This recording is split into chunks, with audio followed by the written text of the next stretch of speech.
Hello friend, welcome back to my YouTube channel. आज हम पढ़ेंगे चैप्टर 6 जैव प्रक्रम। तो चलो स्टार्ट करते हैं। हम जैव सजीव तथा अजैव निर्जीव में कैसे अंतर स्पष्ट करते हैं। यदि हम कुत्ते को दौड़ते देखते हैं या गाय को जुगाली अथवा गली में एक इंसान को जोर से चीखते हुए देखते हैं तो हम समझ जाते हैं कि ये सजीव है। यदि कुत्ता, गाय या इंसान सो रहे हैं तो क्या तब भी हम यही सोचेंगे कि ये सजीव है? लेकिन हम यह कैसे जानेंगे? हम उन्हें सांस लेते देखते हैं और जान लेते हैं कि ये सजीव है। पौधों के बारे में हम कैसे जानेंगे कि ये सजीव है? हम में से कुछ कहेंगे कि ये हरे दिखते हैं, लेकिन उन पौधों के बारे में क्या कहेंगे जिनकी पत्तियां हरी ना होकर अन्य रंग की होती है? वे समय के साथ वृद्धि करते हैं, अतः हम कह सकते हैं कि ये सजीव है। दूसरे शब्दों में, हम सजीव के सामान्य प्रमाण के तौर पर कुछ गतियों पर विचार करते हैं। ये वृद्धि संबंधी या अन्य गतियाँ हो सकती है, लेकिन वह पौधा भी सजीव है जिसमें वृद्धि परिलक्षित नहीं होती है। कुछ जंतु सांस तो लेते हैं, परंतु जिनमें गति स्पष्ट रूप से नहीं दिखाई देती है, वे भी सजीव है। अतः दिखाई देने वाली गति जीवन के परिभाषित लक्षण के लिए पर्याप्त नहीं है। अति सूक्ष्म स्केल पर होने वाली गतियों आंखों से दिखाई नहीं देती। उदाहरण के लिए अणुओं की गतियाँ। क्या यह अदृश्य आणविक गति जीवन के लिए आवश्यक है?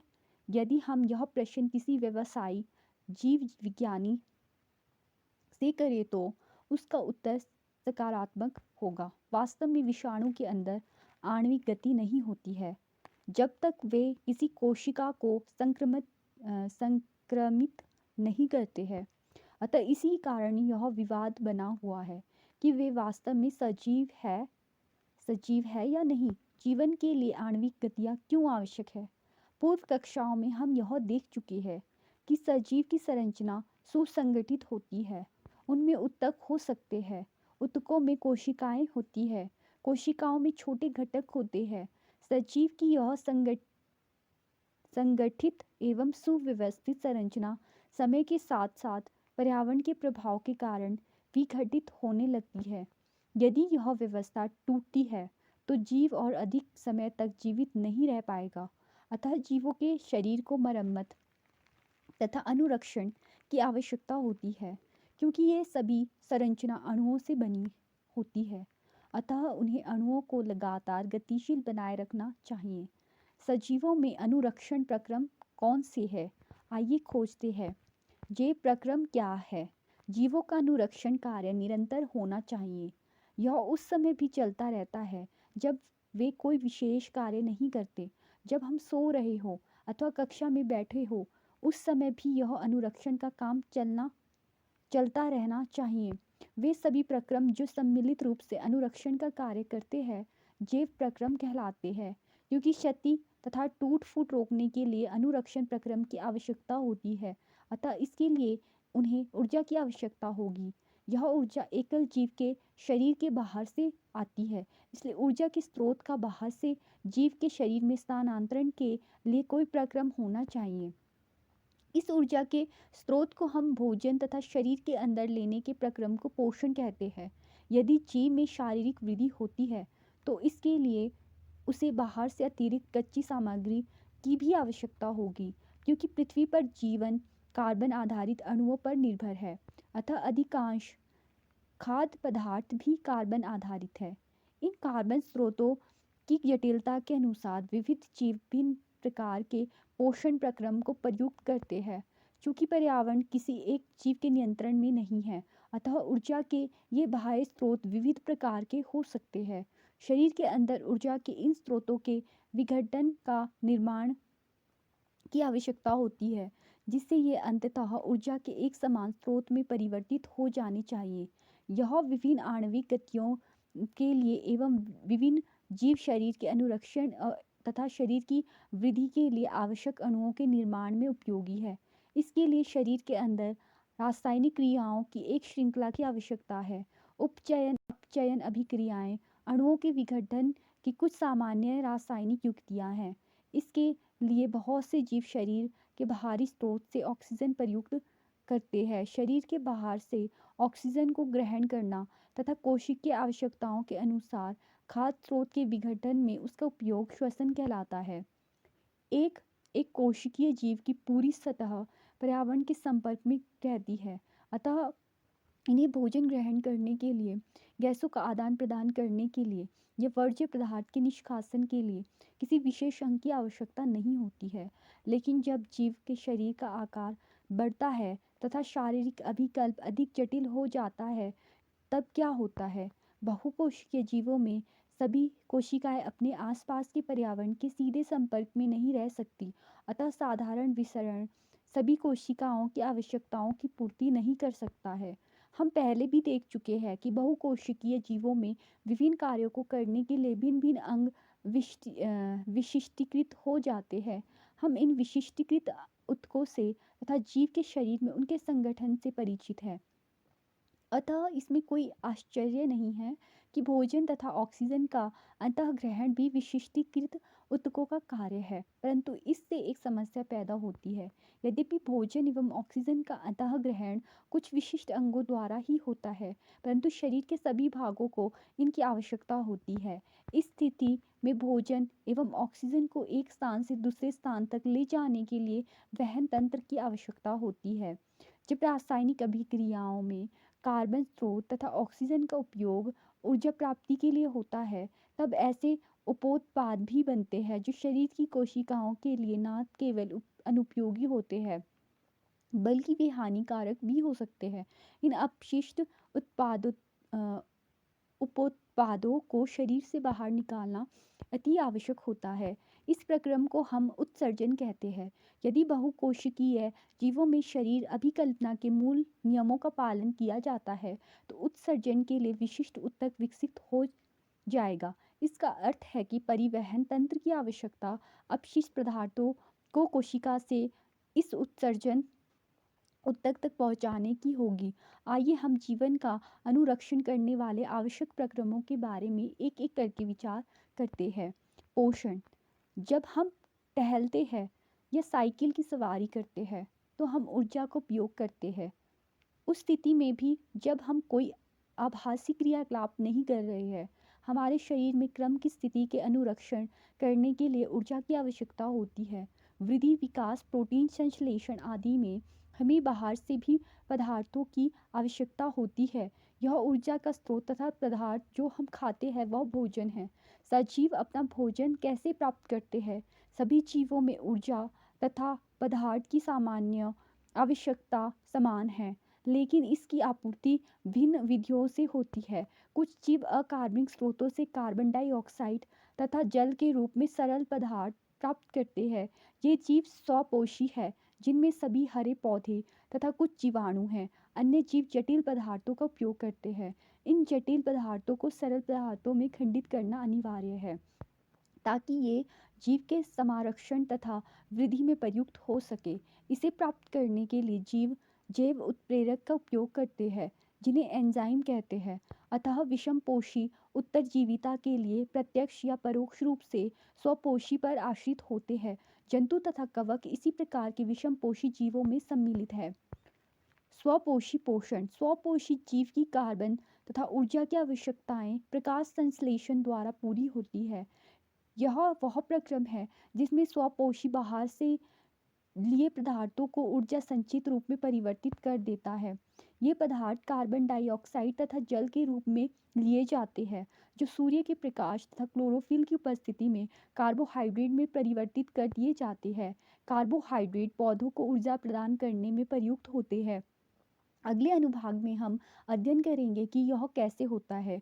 जो कार्बोहाइड्रेट तुरंत प्रयुक्त नहीं होते हैं, उन्हें मंड के रूप में संचित कर लिया जाता है। यह रक्षित आंतरिक ऊर्जा की तरह कार्य करेगा तथा पौधे द्वारा आवश्यकता अनुसार प्रयुक्त कर लिया जाता है। कुछ इसी तरह की स्थिति हमारे अंदर भी देखी जाती है। हमारे द्वारा खाए गए भोजन से व्युत्पन्न ऊर्जा का कुछ भाग हमारे शरीर में ग्लाइकोजन के रूप में संचित हो जाता है। 6CO + 12H2O = यहाँ पर क्लोरोफिल और सूर्य के प्रकाश की उपस्थिति में ये कार्य हो रहा है। तो यहाँ पर C6H12O6 ग्लूकोज बनता है प्लस 6O2 प्लस 6H2O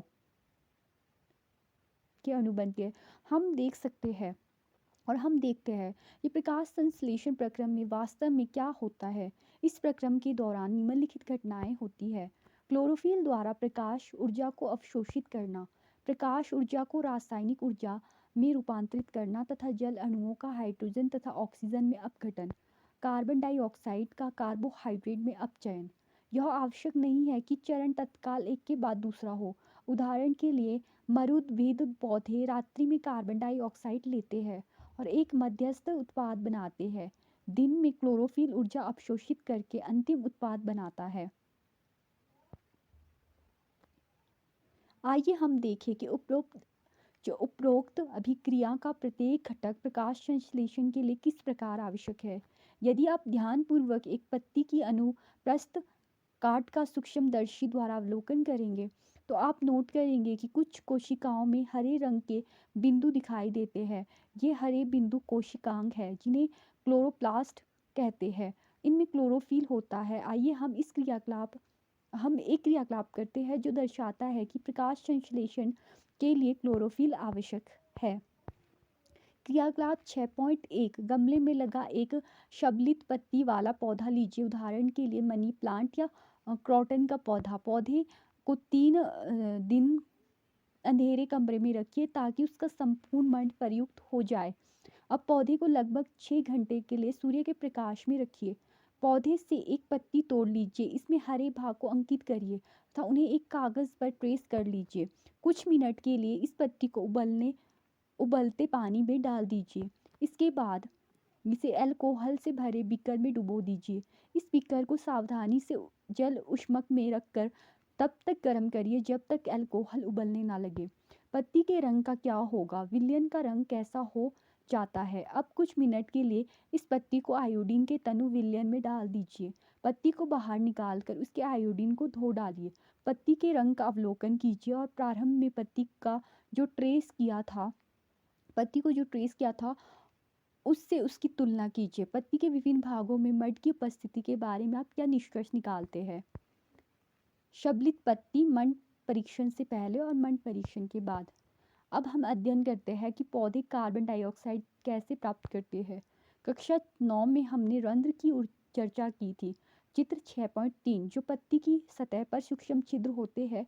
प्रकाश संश्लेषण के लिए गैसों का अधिकांश आदान प्रदान इन्हीं छिद्रों के द्वारा होता है। लेकिन यहाँ यह जानना भी आवश्यक है कि गैसों का आदान प्रदान तने, जड़ और पत्तियों की सतह से भी होता है। इन रंध्रों से पर्याप्त मात्रा में जल की भी हानि होती है। अतः जब प्रकाश संश्लेषण के लिए कार्बन डाइऑक्साइड की आवश्यकता नहीं होती तब पौधा इन छिद्रों को बंद कर लेता है। छिद्रों का खुलना और बंद होना द्वार कोशिकाओं का एक कार्य है। द्वार कोशिकाओं में जब जल अंदर आता है तो वे फूल जाती है और रंध्र का छिद्र खुल जाता है। इसी तरह जब द्वार कोशिकाएं सिकुड़ती है तो छिद्र बंद हो जाता है। क्रियाकलाप 6.2 लगभग समान आकार के गमले में लगे 2 पौधे लीजिए। 3 दिन तक उन्हें अंधेरे कमरे में रखिए। अब प्रत्येक पौधों को अलग अलग कांच पट्टिका पर रखिए। एक पौधे के पास वाच ग्लास में पोटेशियम हाइड्रोक्साइड रखिए। पोटेशियम हाइड्रोक्साइड का उपयोग कार्बन डाइऑक्साइड को अवशोषित करने के लिए किया जाता है। चित्र 6.4 के अनुसार दोनों पौधों को अलग अलग बेल जार से ढक दीजिए। जार के तले को सील करने के लिए कांच पट्टिका पर वैसलीन लगा देते हैं। इससे प्रयोग वायुरोधी हो जाता है। लगभग 2 घंटों के लिए पौधों को सूर्य के प्रकाश में रखिए।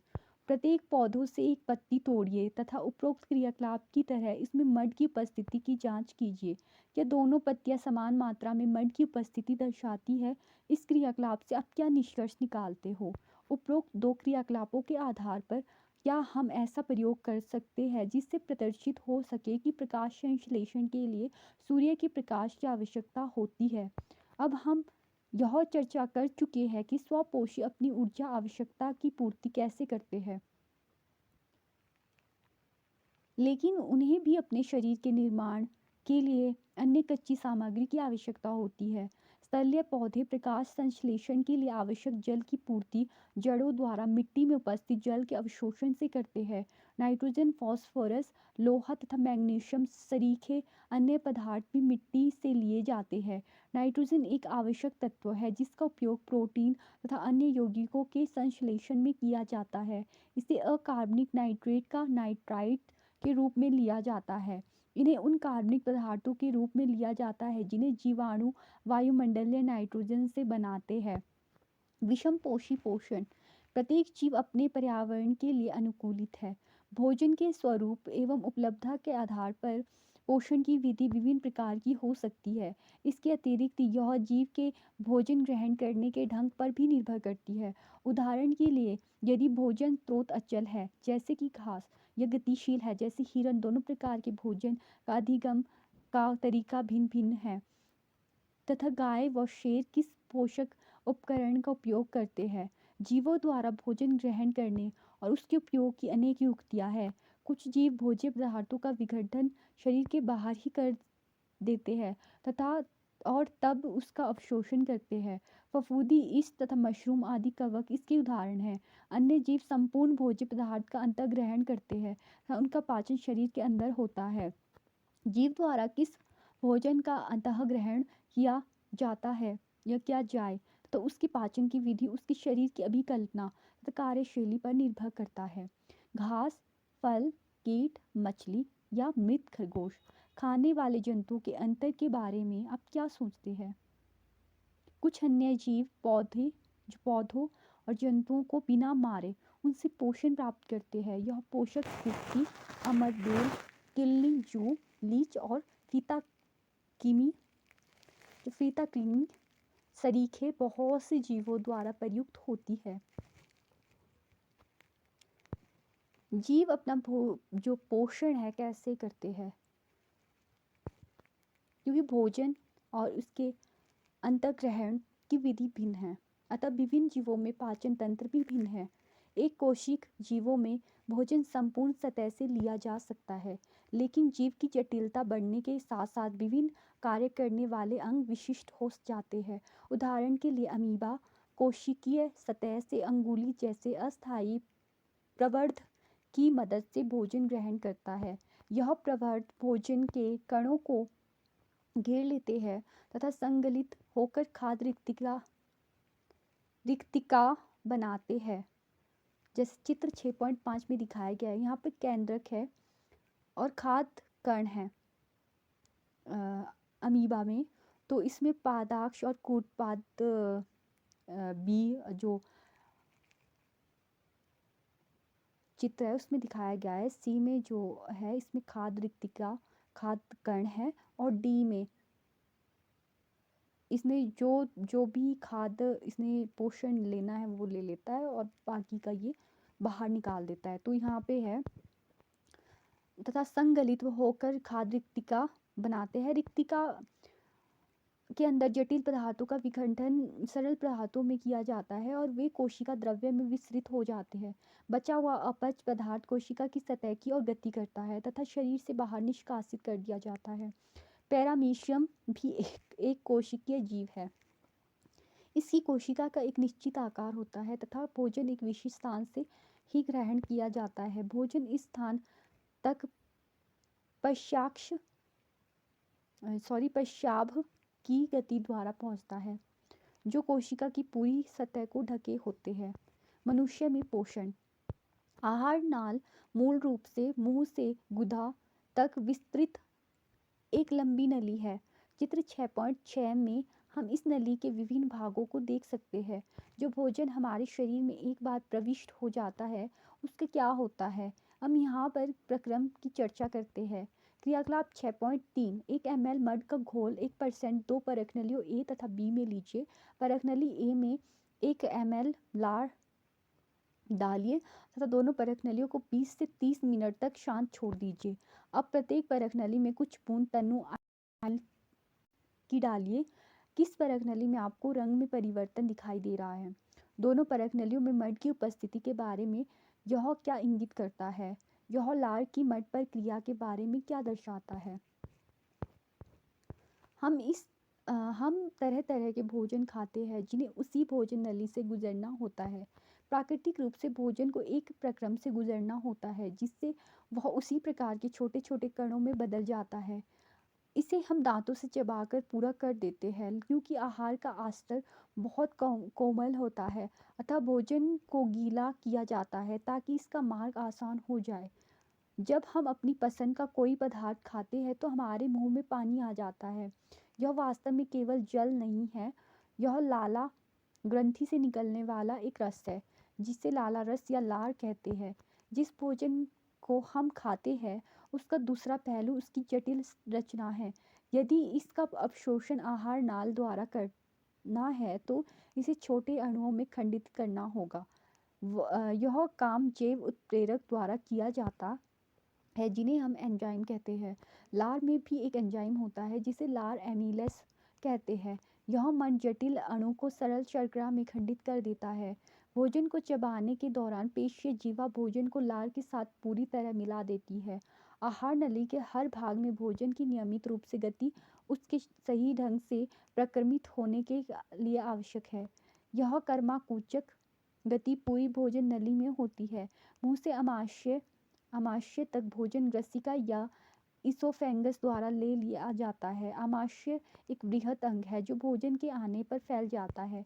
आमाशय की पेशीय भित्ति भोजन को अन्य पाचक रसों के साथ मिश्रित करने में सहायक होती है। ये पाचन कार्य आमाशय की भित्ति में उपस्थित जठर ग्रंथियों के द्वारा संपन्न होते हैं। यह हाइड्रोक्लोरिक अम्ल एक प्रोटीन पाचक एंजाइम पेप्सिन तथा श्लेष्मा का स्त्रावण करते हैं। हाइड्रोक्लोरिक अम्ल एक अम्लीय माध्यम तैयार करता है जो पेप्सिन एंजाइम की क्रिया में सहायक होता है। आपके विचार में अम्ल और कौन सा कार्य करता है? सामान्य परिस्थितियों में श्लेष्मा आमाशय के आंतरिक आस्तर की अम्ल से रक्षा करता है। हमने बहुधा वयस्कों को एसिडिटी तथा अम्लता की शिकायत करते सुना है। क्या इसका संबंध उपरोक्त वर्णित विषय से तो नहीं है? आमाशय से भोजन अब क्षुद्रांत्र में प्रवेश करता है। वह अवरोधिनी पेशी द्वारा नियंत्रित होता है। क्षुद्रांत्र आहार नाल का सबसे लंबा भाग है। अत्यधिक कुंडलित होने के कारण यह सहन स्थान में अव्यवस्थित होती है। विभिन्न जंतुओं में क्षुद्रांत्र की लंबाई उनके भोजन के प्रकार के अनुसार अलग अलग होती है।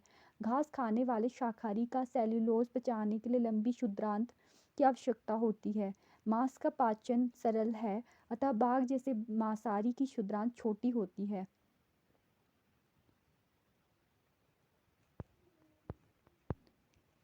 क्षुद्रांत्र कार्बोहाइड्रेट, प्रोटीन तथा वसा के पूर्ण पाचन का स्थल है। इस कार्य के लिए यह यकृत तथा अग्नाशय से त्रावण प्राप्त करती है। आमाशय से आने वाला भोजन अम्लीय है और अग्न्याशिक एंजाइमों की क्रिया के लिए उसे क्षारीय बनाया जाता है। यकृत से स्रावित पीतरस इस कार्य को करता है। यह कार्य वसा पर क्रिया करने के अतिरिक्त है। क्षुद्रांत्र में वसा बड़ी गोलिकाओं के रूप में होता है जिससे उस पर एंजाइम का कार्य करना मुश्किल हो जाता है। पीत लवण उन्हें छोटी गोलिकाओं में खंडित कर देता है जिससे एंजाइम की क्रियाशीलता बढ़ जाती है। यह साबुन का मैल पर इमल्सीकरण की तरह है जिसके विषय में हम अध्याय 4 में पढ़ चुके हैं। अग्न्याशिक रस का स्रावण करता है जिसमें प्रोटीन के पाचन के लिए ट्रिप्सन एंजाइम होता है तथा इमल्सीकृत वसा का पाचन करने के लिए लाइपेज एंजाइम होता है। क्षुद्रांत्र की भित्ति में ग्रंथि होती है जो आंत्र रस स्रावित करती है। इसमें उपस्थित एंजाइम अंत में प्रोटीन को अमीनो अम्ल, जटिल कार्बोहाइड्रेट को ग्लूकोज में तथा वसा को वसा अम्ल तथा ग्लिसरॉल में परिवर्तित कर देते हैं। पाचित भोजन को आंत्र की भित्ति अवशोषित कर देती है। क्षुद्रांत्र के आंतरिक आस्तर पर अनेक अंगुली जैसे प्रवर्ध होते हैं जिन्हें दीर्घरोम कहते हैं। यह अवशोषण का स्थायी क्षेत्रफल बढ़ा देते हैं। दीर्घरोम में रुधिर वाहिकाओं की बहुतायत होती है जो भोजन को अवशोषित करके शरीर की प्रत्येक कोशिका तक पहुंचाते हैं। यहाँ इसका उपयोग ऊर्जा प्राप्त करने, नए ऊतकों के निर्माण और पुराने ऊतकों की मरम्मत में होता है। बिना पचा भोजन बृहदान्त्र में भेज दिया जाता है जहाँ दीर्घरोम इस पदार्थ में से जल का अवशोषण कर लेते हैं। अन्य पदार्थ गुदा द्वारा शरीर के बाहर कर दिया जाता है। इस वर्ज्य पदार्थ का बहिक्षेपण गुदा अवरोधिनी द्वारा नियंत्रित किया जाता है। दंत क्षरण दंत क्षरण या दंत क्षय इनेमल तथा डेंटिन के शनै शनै मृदुकरण के कारण होता है। इसका प्रारंभ होता है जब जीवाणु शर्करा पर क्रिया करके अम्ल बनाते हैं, तब इनेमल मृदु या विखनिजीकृत हो जाता है। अनेक जीवाणु कोशिका खाद्य कणों के साथ मिलकर दांतों पर चिपक कर दंत प्लाक बना देते हैं। प्लाक दांत को ढक लेता है, इसीलिए लार अम्ल को उदासीन करने के लिए दंत सतह तक नहीं पहुंच पाती है। इससे पहले कि जीवाणु अम्ल पैदा करे, भोजनोपरांत दांतों में ब्रश करने से प्लाक हट सकता है। यदि अनुपचारित रहता है तो सूक्ष्मजीव मज्जा में प्रवेश कर सकते हैं, जलन व संक्रमण कर सकते हैं। 6.3 चूने के पानी में निश्वास द्वारा वायु प्रभावित हो रही है और चूने के पानी में वायु पिचकारी सीरीज द्वारा प्रभावित की जा रही है, जैसा कि चित्र 6.3 में दिखाया गया है। क्रियाकलाप 6.4 एक परख नली में ताज़ा तैयार किए गए चूने का पानी लीजिए। इस चूने के पानी में निश्वास द्वारा निकली वायु प्रभावित कीजिए। नोट कीजिए चूने के पानी को दूधिया होने में कितना समय लगता है। एक सीरीज या पिचकारी द्वारा दूसरी परख नली में ताज़ा चूने का पानी लेकर वायु प्रभावित करते हैं। नोट कीजिए कि इस बार चूने के पानी को दूधिया होने में कितना समय लगता है।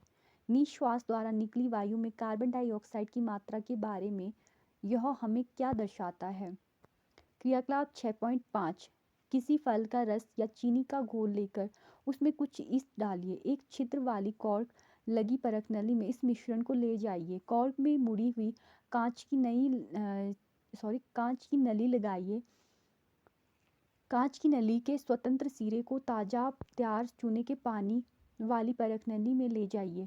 चूने के पानी में होने वाले परिवर्तन को तथा इस परिवर्तन में लगने वाले समय के अवलोकन का नोट कीजिए। किण्वन के उत्पाद के बारे में यह हमें क्या दर्शाता है। पिछले अनुभाग में हम जीवों में पोषण पर चर्चा कर चुके हैं। जिन खाद्य पदार्थों का अंतर्ग्रहण पोषण प्रक्रम में किया जाता है, कोशिका इसका उपयोग विभिन्न जैव प्रक्रम के लिए ऊर्जा प्रदान करने के लिए करती है। विविध जीव इसे विभिन्न विधियों द्वारा करते हैं।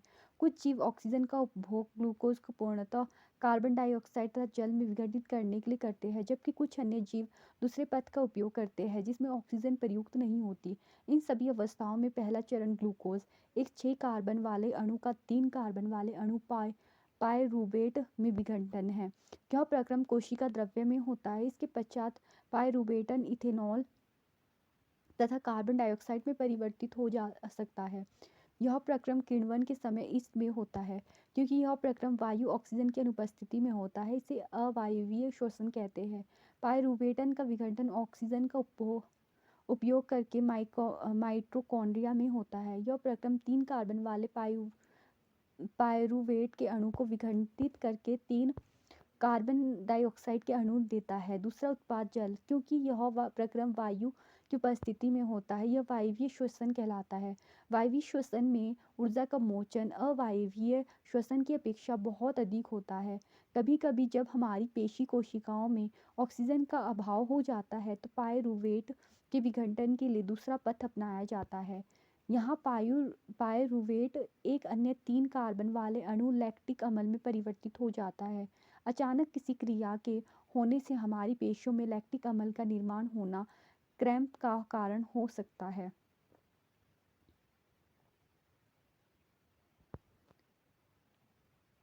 विभिन्न पथों द्वारा ग्लूकोज का विघटन। कोशिका द्रव्य ग्लूकोज 6 कार्बन अणु है, वो पायरूवेट 3 वायु में अणु में परिवर्तित हो गया, जिसमें इथेनॉल प्लस कार्बन डाइऑक्साइड ऊर्जा और कार्बन अणु ईस्ट में ऑक्सीजन की अनुपस्थिति में बना। ऑक्सीजन का अभाव और हमारी पेशी में कोशिकाओं में तो लैक्टिक अम्ल प्लस ऊर्जा और 3 कार्बन अणु बने। और ऑक्सीजन की उपस्थिति में माइटोकॉन्ड्रिया में कार्बन डाइऑक्साइड प्लस जल प्लस ऊर्जा।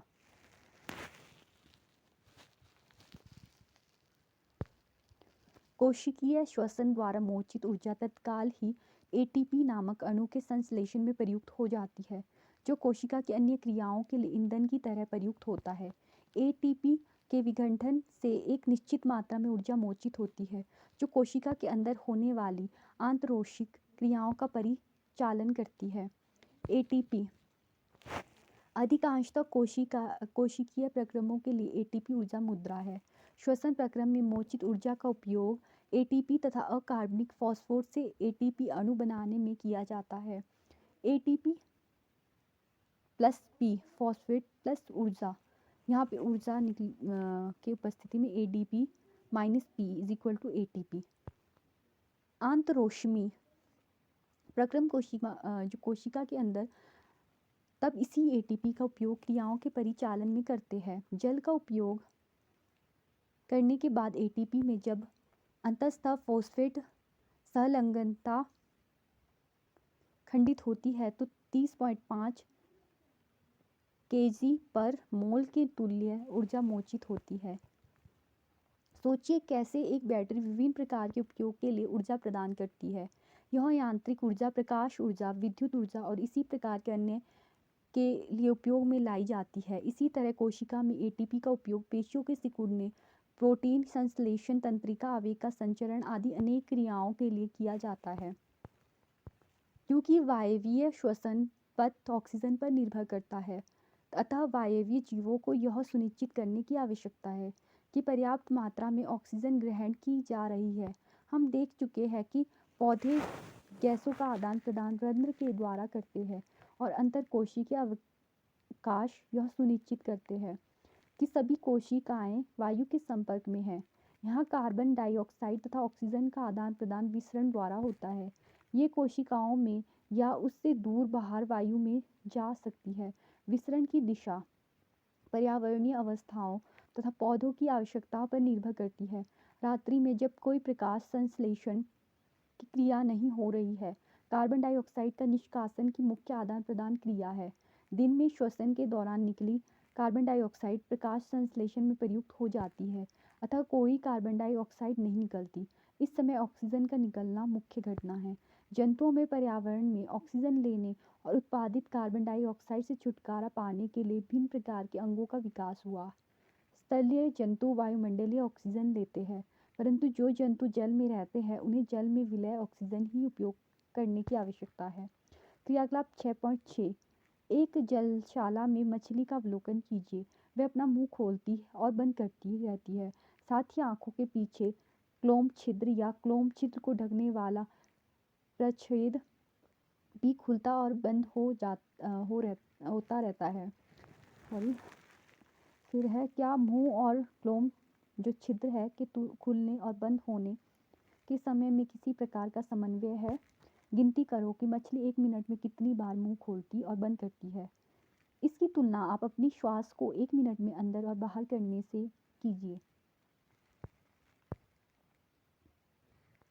जो जीव जल में रहते हैं वे जल में विलय ऑक्सीजन का उपयोग करते हैं, क्योंकि जल में विलय ऑक्सीजन की मात्रा वायु में ऑक्सीजन की मात्रा की तुलना में बहुत कम है। इसलिए जलीय जीवों की श्वास दर तलीय जीवों की अपेक्षा द्रुत होती है। मछली अपने मुंह के द्वारा जल लेती है तथा बलपूर्वक उसे क्लोम तक पहुंचाती है, जहां विलय ऑक्सीजन रुधिर ले लेता है। तलीय जीव श्वसन के लिए वायुमंडल की ऑक्सीजन का उपयोग करते हैं। विभिन्न जीवों में यह ऑक्सीजन भिन्न भिन्न अंगों द्वारा अवशोषित की जाती है। इन सभी अंगों में एक रचना होती है जो उस सतही क्षेत्रफल को बढ़ाती है जो ऑक्सीजन बहुमूल्य वायुमंडल के संपर्क में रहता है, क्योंकि ऑक्सीजन व कार्बन डाइऑक्साइड का विनिमय इस सतह के आर पार होता है, अतः यह सतह बहुत पतली तथा मुलायम होती है। इस सतह की रक्षा के उद्देश्य से यह शरीर के अंदर अव्यवस्थित होती है, अतः इस क्षेत्र में वायु आने के लिए कोई रास्ता होना चाहिए। इसके अतिरिक्त जहाँ ऑक्सीजन अवशोषित होती है उस क्षेत्र में वायु अंदर और बाहर होने के लिए एक क्रियाविधि होती है।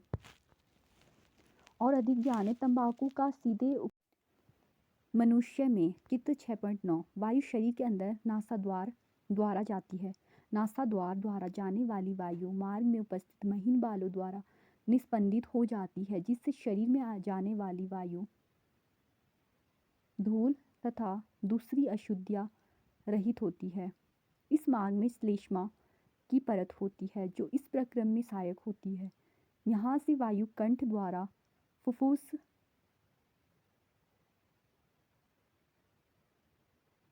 में प्रभावित होती है।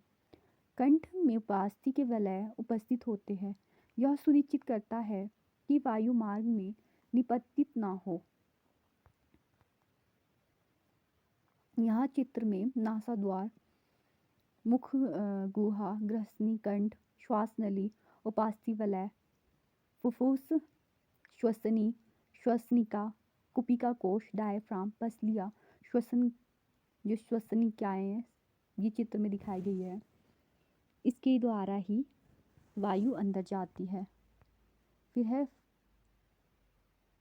फुफ्फुस के अंदर मार्ग छोटी और छोटी नलिकाओं में विभाजित हो जाता है, जो अंत में गुब्बारे जैसी रचना में अंतकृत हो जाता है, जिसे कुपिका कहते हैं। कुपिका एक सतह उपलब्ध कराती है जिससे गैसों का विनिमय हो सकता है। कुपिकाओं की भित्ति में रुधिर वाहिकाओं का विस्तृत जाल होता है, जैसा हम प्रारंभिक वर्षों में देख चुके हैं। जब हम श्वास अंदर लेते हैं, हमारी पसलियाँ ऊपर उठती है और हमारा डायफ्राम चपटा हो जाता है। इसके परिणाम स्वरूप वक्ष गुहिकाएं बड़ी हो जाती है। इस कारण वायु फुफ्फुस के अंदर चूस ली जाती है और विस्तृत कुपिकाओं को भर लेती है। रुधिर शेष शरीर से कार्बन डाइऑक्साइड कुपिकाओं में छोड़ने के लिए लाता है। कुपिका रुधिर वाहिका का रुधिर कुपिका वायु से ऑक्सीजन लेकर शरीर को सभी कोशिकाओं तक पहुंचाता है। श्वास चक्र के समय जब वायु अंदर और बाहर होती है, फुफ्फुस सदैव वायु का अपशिष्ट आयतन रखते हैं, जिससे ऑक्सीजन के अवशोषण तथा कार्बन डाइऑक्साइड के मोचन के लिए पर्याप्त समय मिल जाता है। धूम्रपान स्वास्थ्य के लिए हानिकारक है। फेफड़े का कैंसर दुनिया में मौत के सामान्य कारणों में से एक है। श्वास नली के ऊपरी हिस्से में छोटी छोटी बालों जैसी संरचनाएं होती है, जिन्हें सीलिया कहते हैं। ये सीलिया सांस लेते वक्त अंदर ली जाने वाली वायु में रोगाणु, धूल और अन्य हानिकारक कणों को हटाने में मदद करती है। धूम्रपान करने से ये बालों जैसी संरचनाएं नष्ट हो जाती है, जिससे रोगाणु, धूल, धुआं और यह अन्य हानिकारक रसायन फेफड़ों में प्रवेश कर जाते हैं, जो संक्रमण, खांसी और यहाँ तक कि फेफड़ों के कैंसर का भी कारण बनते हैं। जैसे जैसे जंतुओं के शरीर का आकार बढ़ता है, अकेला विसरण दाब शरीर के सभी अंगों में ऑक्सीजन पहुंचाने के लिए अपर्याप्त है, उसकी दक्षता कम हो जाती है। फुफ्फुस की वायु से श्वसन वर्णक ऑक्सीजन लेकर उन ऊतकों तक पहुंचाते हैं जिनमें ऑक्सीजन की कमी है। मानव में श्वसन वर्णक हीमोग्लोबिन है, जो ऑक्सीजन के लिए उच्च बंधुता रखता है।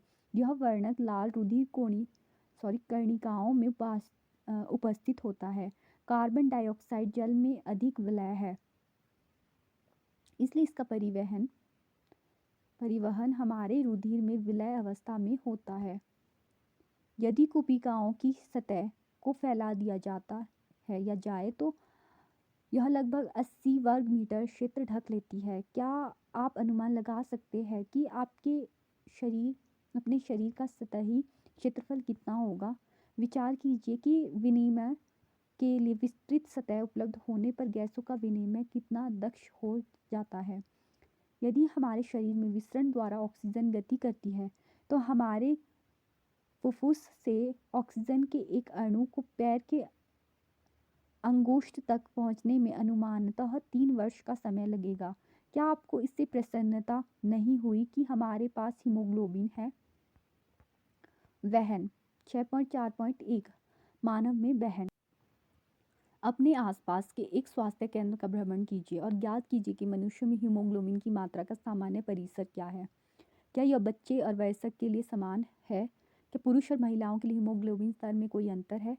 अपने आसपास के एक पशु चिकित्सा क्लिनिक का भ्रमण कीजिए। ज्ञात कीजिए कि पशुओं जैसे भैंस या गाय में हीमोग्लोबिन की मात्रा का सामान्य परिसर क्या है।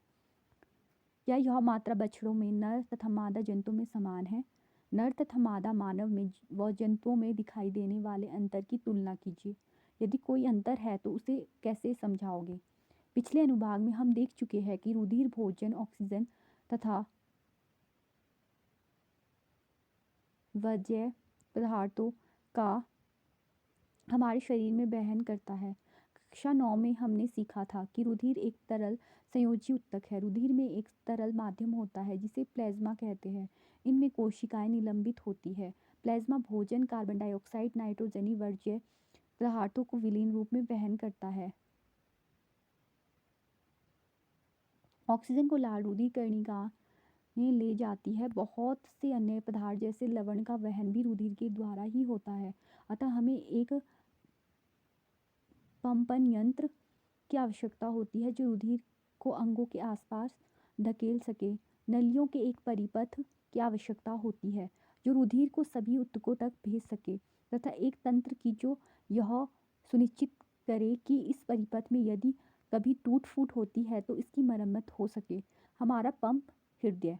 हृदय एक पेशीय अंग है जो हमारी मुट्ठी के आकार का होता है। चित्र 6.10 में दर्शाया गया है। क्योंकि रुधिर को ऑक्सीजन व कार्बन डाइऑक्साइड दोनों का ही वहन करना होता है, अतः ऑक्सीजन प्रचुर रुधिर को कार्बन डाइऑक्साइड रुधिर युक्त रुधिर से मिलने को रोकने के लिए हृदय कई कोष्ठों में बटा होता है। कार्बन डाइऑक्साइड प्रचुर रुधिर को कार्बन डाइऑक्साइड छोड़ने के लिए फुफ्फुस में जाना होता है तथा फुफ्फुस में वापस ऑक्सीजनित रुधिर को हृदय में लाना होता है। यह ऑक्सीजन प्रचुर रुधिर तथा शरीर के शेष हिस्सों में पंप किया जाता है, जैसा कि चित्र में भी दिखाया गया है। हम इस प्रक्रम को विभिन्न चरणों में समझ सकते हैं। चित्र 6.11 ऑक्सीजन प्रचुर रुधिर फुफ्फुस से हृदय में बाईं ओर स्थित कोष्ठ बाह्य आलिंद में आता है। इस रुधिर को एकत्रित करते समय बाह्य आलिंद शिथिल रहता है। जब अगला कोष्ठ बाह्य निलय फैलता है तब यह संकुचित होता है, जिससे रुधिर इसमें स्थानांतरित होता है। अपनी बारी पर जब पेशीय बाह्य निलय संकुचित होता है तब रुधिर शरीर में पंपित हो जाता है। ऊपर वाला दायां कोष्ठ दायां आलिंद तब फैलता है तो शरीर से ऑक्सीजनित रुधिर इसमें आ जाता है। जैसे ही दायां आलिंद संकुचित होता है, नीचे वाला संगत कोष्ठ दायां निलय फैल जाता है। यह रुधिर को दाएं निलय से स्थानांतरित कर देते हैं, जो रुधिर को ऑक्सीजनीकरण हेतु अपनी बारी पर फुफ्फुस में पंप कर देता है। आलिंद की अपेक्षा निलय की पेशीय भित्ति मोटी होती है, क्योंकि निलय को पूरे शरीर में रुधिर भेजना होता है। जब आलिंद या निलय संकुचित होते हैं तो वाल्व उल्टी दिशा में रुधिर प्रवाह रोकना सुनिश्चित करते हैं।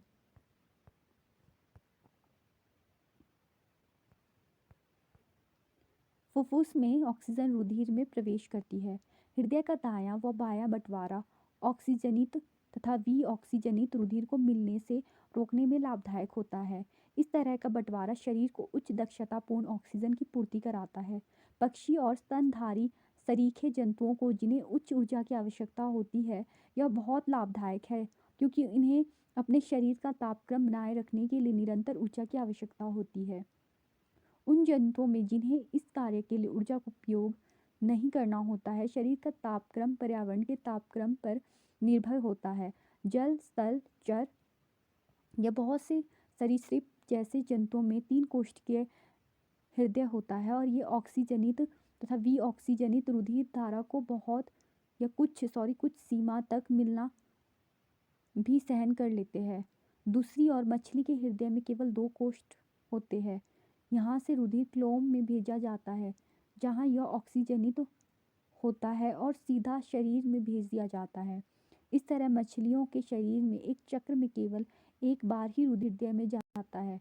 दूसरी ओर अन्य कशेरुकी में प्रत्येक चक्र में यह 2 बार हृदय में जाता है। इसे दोहरा परिसंचरण कहते हैं, जैसा कि चित्र में भी दिखाया गया है। यहाँ पर चित्र में फुफ्फुस के लिए फुफ्फुसीय धमनी और फुफ्फुस कोशिकाएं, फुफ्फुस में फुफ्फुसीय शिरा, शरीर की महाधमनी, शरीर से महाशिरा, फुफ्फुस के अलावा शरीर के अंगों में कोशिकाएं दिखाई गई है। यहाँ पर ऑक्सीजन तथा कार्बन डाइऑक्साइड के परिवहन तथा विनिमय का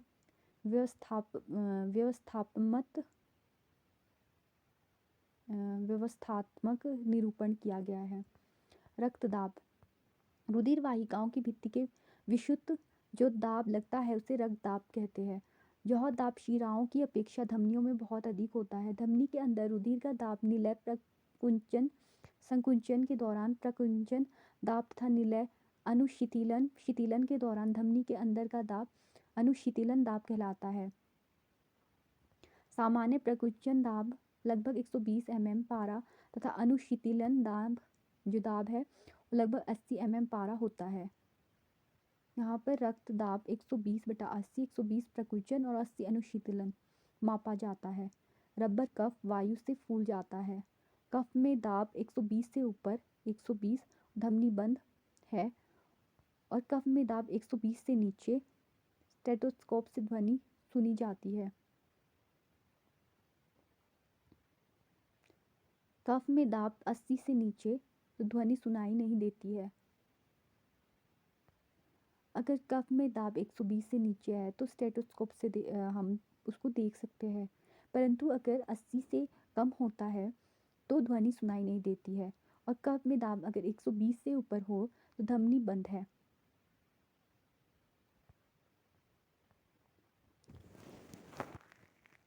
स्पाइगोमेनोमीटर नामक यंत्र से रक्तदाब मापा जाता है। उच्च रक्तदाब को अति तनाव भी कहते हैं और इसका कारण धमनिकाओं का सिकुड़ना है। इससे रक्त प्रवाह में प्रतिरोध बढ़ जाता है। इससे धमनी फट सकती है तथा आंतरिक रक्तस्राव हो सकता है। नलिकाएं रुधिर वाहिकाएं धमनी से रुधिर वाहिकाएं हैं जो रुधिर को हृदय से शरीर के विभिन्न अंगों तक ले जाती है। धमनी की भित्ति मोटी तथा लचीली होती है क्योंकि रुधिर हृदय से उच्च दाब से निकलता है। शिराएं विभिन्न अंगों से रुधिर एकत्र करके वापस हृदय में लाती है। उनमें मोटी भित्ति की आवश्यकता नहीं है क्योंकि रुधिर में दाब होता है, बल्कि उनमें रुधिर को एक ही दिशा में प्रभावित करने के वाल्व होते हैं। किसी अंग या ऊतक तक पहुंचकर धमनी उत्तरोत्तर छोटी छोटी वाहिकाओं में विभाजित हो जाती है जिससे सभी कोशिकाओं में रुधिर का संपर्क हो सके। सबसे छोटी वाहिकाओं की भित्ति एक कोशिकीय मोटी होती है और रुधिर एवं आसपास की कोशिकाओं के मध्य पदार्थों का विनिमय इस पतली भित्ति के द्वारा ही होता है। केशिकाएं तब आपस में मिल कर शिराएं बनाती है तथा रुधिर को अंग या ऊतक से दूर ले जाती है। प्लेटलेट्स द्वारा अनुरक्षण इन नलिकाओं के तंत्र में यदि रिसना प्रारंभ हो जाए तो क्या होगा? इस स्थिति पर विचार कीजिए। जब हम घायल हो जाए और रक्तस्राव होने लगे, तंत्र से रुधिर की हानि प्राकृतिक रूप से क्रम से कम होनी चाहिए। इसके अतिरिक्त रक्तस्राव से दाब में कमी आ जाएगी जिससे पंपिंग प्रणाली की दक्षता में कमी आ जाएगी। इसे रोकने के लिए रुधिर में प्लेटलेट्स कोशिकाएं होती है जो पूरे शरीर में भ्रमण करती है और रक्तस्राव के स्थान पर रुधिर का जो धक्का है बनाकर मार्ग अवरुद्ध कर देती है। लसिका एक अन्य प्रकार का द्रव है जो वहन में भी सहायक करता है। इसे लसिका या उत्तक तरल कहते हैं। केशिकाओं की भित्ति में उपस्थित छिद्रों द्वारा कुछ प्लाज्मा प्रोटीन तथा रुधिर कोशिकाएं बाहर निकलकर उत्तक के अंतःकोशीय अवकाश में आ जाते हैं तथा उत्तक तरल या लसिका का निर्माण करते हैं। यह रुधिर के प्लाज्मा की तरह ही है, लेकिन यह रंगहीन तथा इसमें अल्प मात्रा में प्रोटीन होता है। लसिका अंतःकोशिकीय अवकाश में लसिका कोशिकाओं में चला जाता है जो आपस में मिलकर बड़ी लसिका वाहिका बनाती है और अंत में बड़ी शिरा में खुलती है। पचा हुआ तथा क्षुद्रांत्र द्वारा अवशोषित वसा का वहन लसिका द्वारा होता है और अतिरिक्त तरल को बाह्य कोशिकीय अवकाश में वापस रुधिर में ले जाता है। पादपों में परिवहन हम पहले चर्चा कर चुके हैं कि पादप किस तरह CO2 सरीखे सरल यौगिक लेते हैं और प्रकाश संश्लेषण द्वारा ऊर्जा का भंडारण क्लोरोफिल युक्त अंगों विशेष रूप से पत्तियों में करते हैं। पादप शरीर निर्माण के लिए आवश्यक कच्ची सामग्री अलग से प्राप्त की जाती है। पौधों के लिए नाइट्रेट, फास्फोरस तथा दूसरे खनिज लवणों के लिए मृदा निकटतम प्रचुरतम स्रोत है, इसलिए इन स्रोतों का अवशोषण जड़ों द्वारा जो मृदा के संपर्क में रहते हैं किया जाता है। यदि मृदा के संपर्क वाले अंगों में तथा क्लोरोफिल युक्त अंगों में दूरी बहुत कम है, जो ऊर्जा व कच्ची सामग्री पादप शरीर के सभी भागों में आसानी से विस्तृत हो सकती है।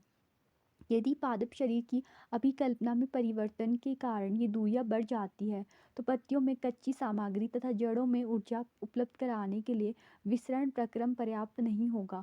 ऐसी परिस्थितियों में परिवहन की एक सुदृढ़ प्रणाली आवश्यक हो जाती है। विभिन्न शरीर अभिकल्पना के लिए ऊर्जा की आवश्यकता भिन्न होती है। पादप प्रचलन नहीं करते और पादप शरीर का एक बड़ा उत्पाद अनेक ऊतकों में मृत कोशिकाओं का होता है। इसके परिणाम स्वरूप पादपों को कम ऊर्जा की आवश्यकता होती है तथा वे अपेक्षाकृत धीमे वहन तंत्र प्रणाली का उपयोग कर सकते हैं। जिन दूरियों पर परिवहन तंत्र का प्रचालन कर रहे हैं, लंबे वृक्षों में वे बहुत अधिक हो सकती है। पादप वहन तंत्र पत्तियों से भंडारित ऊर्जा युक्त पदार्थ तथा जड़ों से कच्ची सामग्री का वहन करेगा। ये दो पथ स्वतंत्र संगठित चालन नलिकाओं से निर्मित है। एक जाइलम है जो मृदा से प्राप्त जल और खनिज लवणों को वहन करता है। दूसरा फ्लोएम पत्तियों से जहाँ प्रकाश संश्लेषण के उत्पाद संश्लेषित होते हैं पौधे के अन्य भागों तक वहन करता है। हम इन ऊतकों की रचना विस्तार से कक्षा 9 में पढ़ चुके हैं। जल का परिवहन। जाइलम ऊतक में जड़ों, तनों और पत्तियों की वाहिनिकाएं तथा वाहिकाएं आपस में जुड़कर जल संवहन वाहिकाओं का एक सतत जाल बनाती है जो पादप के सभी भागों में संबद्ध होता है। जड़ों की कोशिकाएं मृदा के संपर्क में हैं तथा वे सक्रिय रूप से आयन प्राप्त करती है। यह जड़ और मृदा के मध्य आयन सांद्रण में एक अंतर उत्पन्न करता है। इस अंतर को समाप्त करने के लिए मृदा से जल जड़ में प्रवेश कर जाता है। इसका अर्थ है कि जल अनवरत गति से जड़ के जाइलम में जाता है और जल के स्तंभ का निर्माण करता है जो लगातार ऊपर की ओर धकेला जाता है, जो हम आमतौर पर पादपों की ऊंचाई देखते हैं। यह दाब जल को वहां तक पहुंचाने के लिए स्वयं में पर्याप्त नहीं है। पादप जाइलम द्वारा अपने सबसे ऊंचाई के बिंदु तक जल पहुंचाने की कोई और युक्ति करते हैं। क्रियाकलाप 6.9 लगभग एक ही आकार के तथा बराबर मृदा वाले दो गमले लीजिए। एक में पौधा लगा लीजिए और दूसरे गमले में पौधे की ऊंचाई की एक छड़ी लगा दीजिए। दोनों गमलों की मिट्टी प्लास्टिक की शीट से ढक लीजिए जिसमें नमी का वाष्पन ना हो सके। दोनों गमलों को एक को पौधे के साथ तथा दूसरे को छड़ी के साथ प्लास्टिक शीट से ढक लीजिए। क्या आप दोनों में कोई अंतर देखते हैं? यह मानकर कि पादप को पर्याप्त जलापूर्ति है, जिस जल की रंध्र के द्वारा हानि हुई है उसका प्रतिस्थापन पत्तियों में जाइलम वाहिकाओं द्वारा हो जाता है।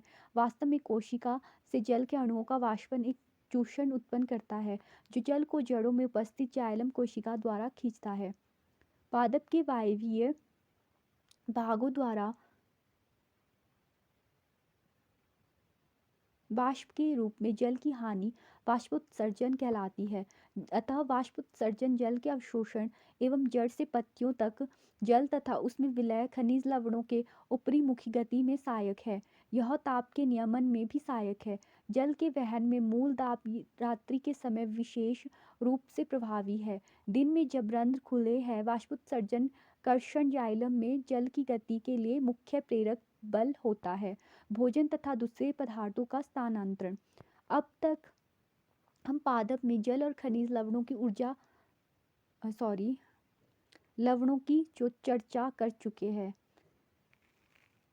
अब हम चर्चा करते हैं कि उपापचय क्रियाओं के उत्पाद विशेष रूप से प्रकाश संश्लेषण जो पत्तियों में होता है तथा पादप के अन्य भागों में कैसे भेजे जाते हैं।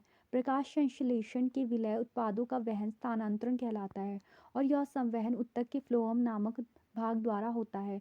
प्रकाश संश्लेषण के उत्पादों के अलावा फ्लोएम अमीनो अम्ल तथा अन्य पदार्थों का परिवहन भी करता है। ये पदार्थ विशेष रूप से जल के भंडारण अंगों, फलों, बीजों और वृद्धि वाले अंगों में ले जाए जाते हैं। भोजन तथा अन्य पदार्थों का स्थानांतरण संलग्न साथी कोशिकाओं की सहायता से चालनी नलिका में ऊपरमुखी तथा अधोमुखी दोनों दिशाओं में होता है।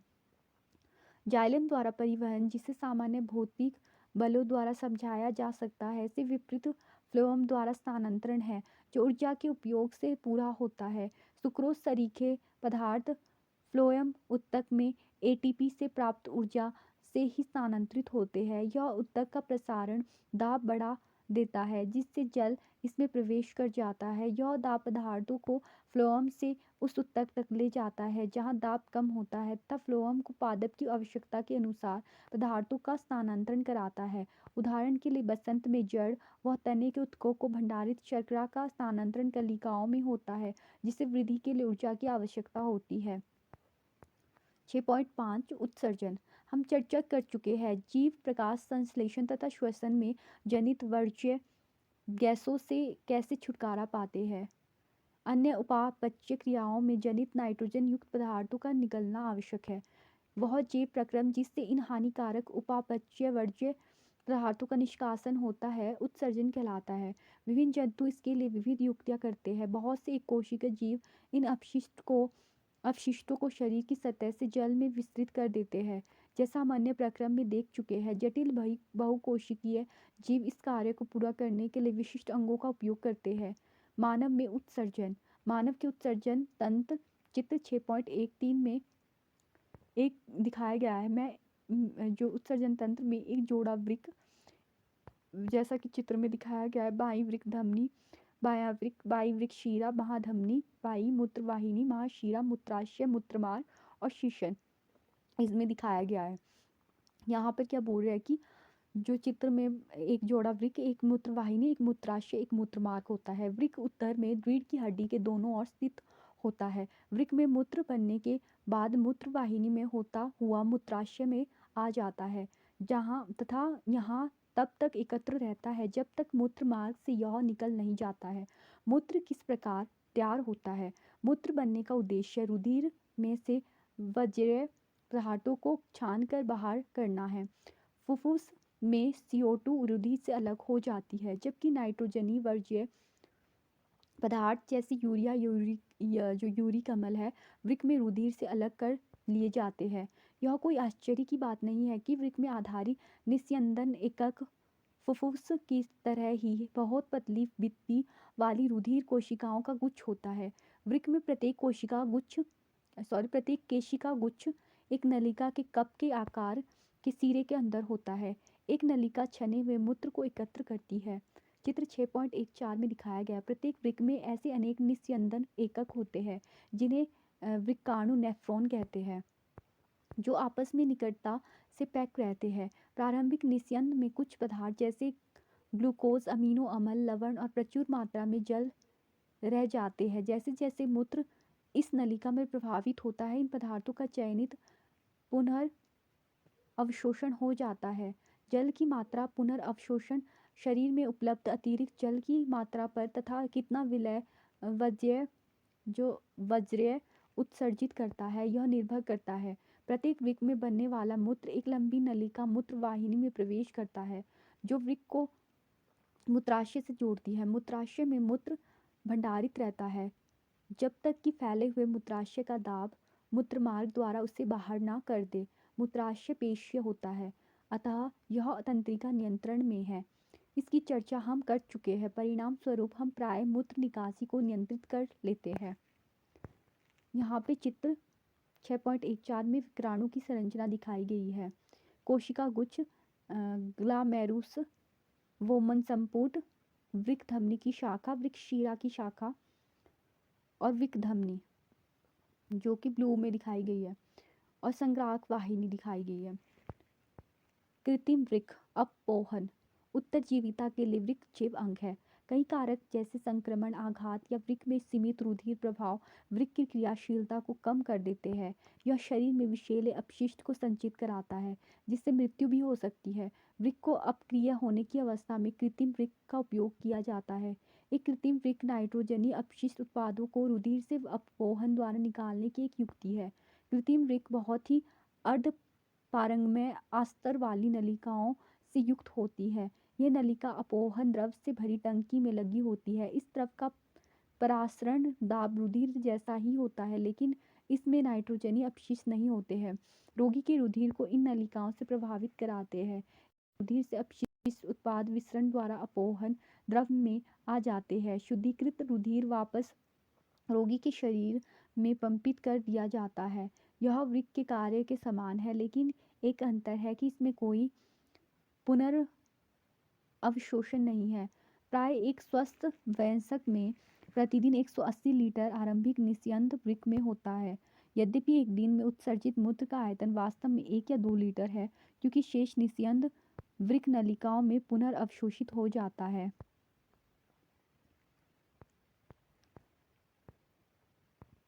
पादप में उत्सर्जन।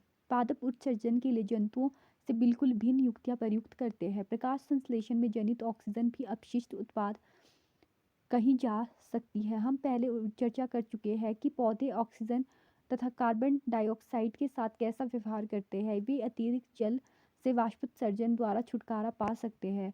पादपों में बहुत से ऊतक मृत कोशिकाओं के बने होते हैं और वे अपने कुछ भागों जैसे पत्तियां या का क्षय भी कर सकते हैं। बहुत से पादप अपशिष्ट उत्पाद कोशिकीय रिक्तिका में संचित रहते हैं। पौधों से गिरने वाली पत्तियों में भी अपशिष्ट उत्पाद संचित रहते हैं। अन्य अपशिष्ट उत्पाद रेजिन तथा गोंद के रूप में विशेष रूप से पुराने जाइलम से संचित रहते हैं। पादप भी कुछ अपशिष्ट पदार्थों को अपने आसपास की मृदा में उत्सर्जित करते हैं।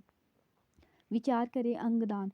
अंगदान एक उदार कार्य है जिसमें किसी ऐसे व्यक्ति को अंगदान किया जाता है जिसका कोई अंग ठीक से कार्य न कर रहा हो। यह दान दाताओं उनके परिवार वालों की सहमति द्वारा किया जा सकता है। अंग और ऊतक दान में दान दाता की उम्र व लिंग मायने नहीं रखती है। प्रत्यारोपण किसी व्यक्ति के जीवन को बचा या बदल सकता है।